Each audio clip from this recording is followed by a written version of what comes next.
Have you ever looked at a crowd and felt a strange, chilling sense of isolation?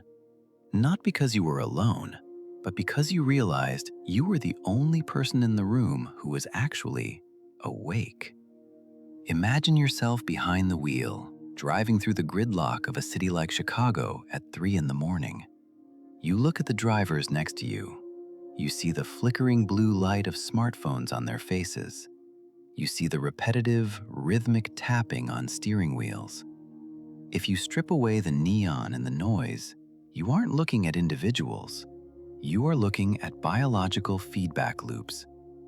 Arthur Schopenhauer, the patron saint of pessimism, once remarked that the vast majority of people are merely nature's factory-made goods.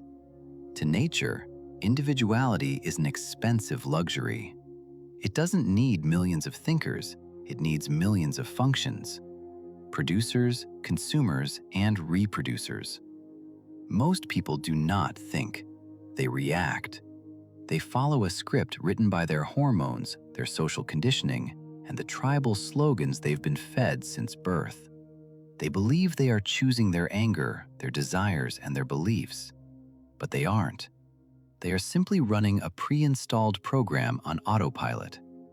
If you've ever tried to argue logic with someone who is deeply committed to an emotional lie, you know this frustration.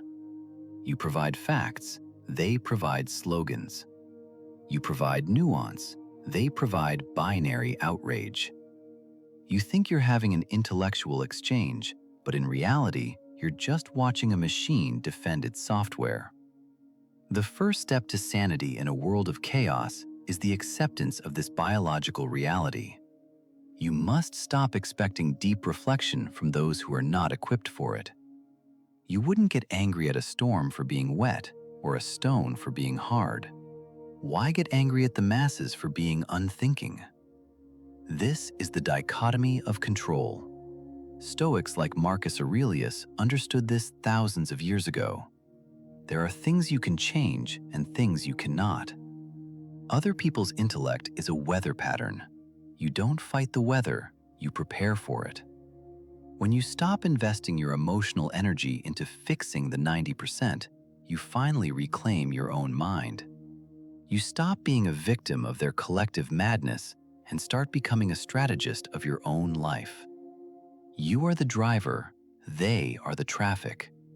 You don't argue with the traffic, you navigate through it with surgical precision. But there is a darker layer to this, a realization that separates the wise from the merely smart. It's the understanding that being awake in a world of sleepers makes you a target. Let's talk about the skeleton chef, a figure of pure black humor. Imagine a skeleton in the mud of ancient Russia, standing in the cold, cooking for the living. It's absurd, it's dark, but it's honest.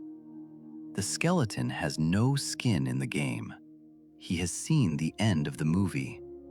He knows that all the noise, all the pride, and all the desperate grasping for status ends in the same cold earth. This is the power of Memento Mori.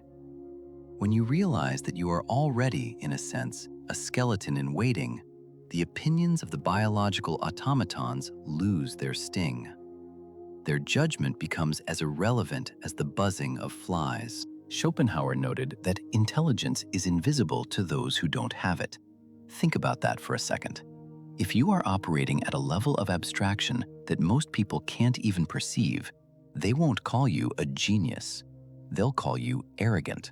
They'll tell you that if you really understood it, you could explain it simply. This is a weapon used by the limited to drag the exceptional down into the mud. Sometimes, complexity cannot be simplified without destroying the truth. Sometimes, the limitation is in the receiver, not the transmitter. If you are a thinker or just someone who sees the cracks in the world's narrative, you must learn the art of tactical invisibility. Think with the few, but speak with the many. Do not throw your pearls before those who have spent their lives eating husks.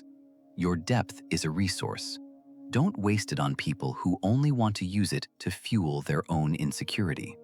This is where the noir aesthetic meets reality.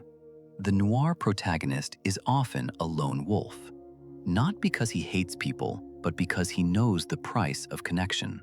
He knows that in a world of extras, being the lead character is dangerous.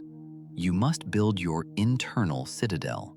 This is the space in your mind where you store your true observations. It is the kitchen of the skeleton chef. Out there, in the world of Chicago, you play the part. You drive the car. You nod at the trivialities. But inside? Inside, you are a ghost. You are observing. You are calculating. You are predicting their reactions because they are, after all, predictable. Look at the history of those who changed the world. They didn't try to convince the 90%. They found the other 10%, the rare, compatible minds, and they focused their light there. The rest of the world follows authority, tribe, and comfort. If you want to move the masses, you don't use logic. You use the tools they understand, emotion and authority. But you keep your logic for yourself. This isn't manipulation, it's efficiency. It's the realization that you can either spend your life frustrated that people won't think, or you can accept it and move through the world without friction. One path leads to burnout, the other leads to results. Schopenhauer chose results. He chose the quiet room, the sharp pen, and the cold truth. He chose to be an observer of the human zoo rather than a participant in the cage match. When you embrace your own mortality, you gain a sense of humor that the sleepers will never understand. You see the comedy in the tragedy. You see the skeleton chef serving food in the middle of a plague. It's funny because it's true. It's funny because it highlights the absurdity of caring about reputation when we are all just meat on a timer. So, here is your choice. You can continue to walk through the world expecting people to rise to your level. You can keep getting angry when they prioritize tribalism over truth. You can keep trying to build bridges across chasms that are simply too wide to cross. Or you can accept the sovereignty of solitude. This doesn't mean you have to be alone. It means you have to be independent. Your intelligence creates a distance. Accept that distance. Embrace it. It is the gap between the observer and the observed. When you drive through the neon-soaked streets tonight, looking at the city as a collection of light and shadow, realize that you are the architect of your own meaning. The world has none to give you. It only has scripts. It only has distractions. The decorations, the 90%, they will continue to fear the void. They will continue to scream at the shadows on the wall. They will continue to seek comfort in the crowd. Let them. Your victory is in the fact that you no longer need the crowd to tell you who you are. Be like the skeleton chef. Work with the reality you have, not the one you wish for. Serve the truth to those who can taste it. And for the rest, a polite mask and a silent observation are enough. The wise man doesn't fight reality. He masters it by seeing it without illusions. He enters the final silence not with a whimper, but with a nod of recognition. He saw the play, he understood the plot, and he was never fooled by the actors. This is the brutal truth. This is the philosophy of the deep. Keep your fortress strong. Keep your humor dark. And most importantly, stay awake. In a world of machines, being human is the only real rebellion.